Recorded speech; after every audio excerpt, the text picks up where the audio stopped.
হাস্যকর। বলেন আপনার মতো করে বলেন। এটা খুবই হাস্যকর এবং বাস্তবে বলতেছি আমি হাসি থামাতে পারছি না। ২ দিনের বৈরাগী ভাতের কয় অন্ন। গ্রাম্য একটি প্রবাদ আছে। যারা সার্বক্ষণিক ধর্মীয় অনুভূতি দিয়ে বলেছে, ফুল দেওয়াটা গুনার কাজ। আজকে তারা সেই গুনাহ করল।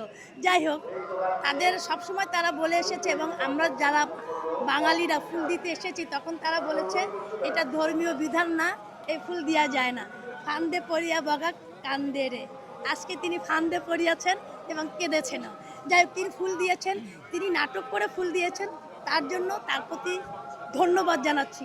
নাটক হলেও তিনি যে ফুল দিয়েছেন ভালো লাগছে। ওনাদের নেতা গোলাম আজম সপ্ত ভাষা আন্দোলনের সৈনিক ছিলেন, ওইটা কি বলবেন? আসলে বিভিন্নভাবে বিভিন্ন রকম বিভিন্ন মন্তব্য করা যাবে। এখন আপনারা যদি আমাকে চেপে চুপে ধরেন, আমি না, না, কোরআন চেপে তেলাওয়াত, চুপে না, আপনার কথা। আমি বলছি আপনারা যদি এখন চেপে চুপে গোলাম ধরেন, আজম আমি তো কোরআন ভাষা তেলাওয়াত সৈনিক করব, ছিলেন। আমি হিজাব করব, কিন্তু আমি কি হৃদয় থেকে হিজাব করব? অতএব হৃদয় থেকে যেটা আসবে সেটাই।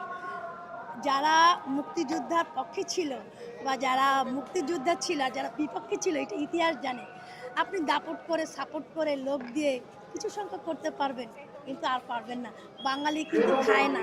বাঙালি বারবার নেড়া বেলতলায় যায় না। তাদের ৫ তারিখটা ছিল একরকম ছাত্রদেরকে বশ করার সূত্র। আর কিন্তু তারা পারবে না। তারা যে এটা বলতেছে যে উনি মুক্তি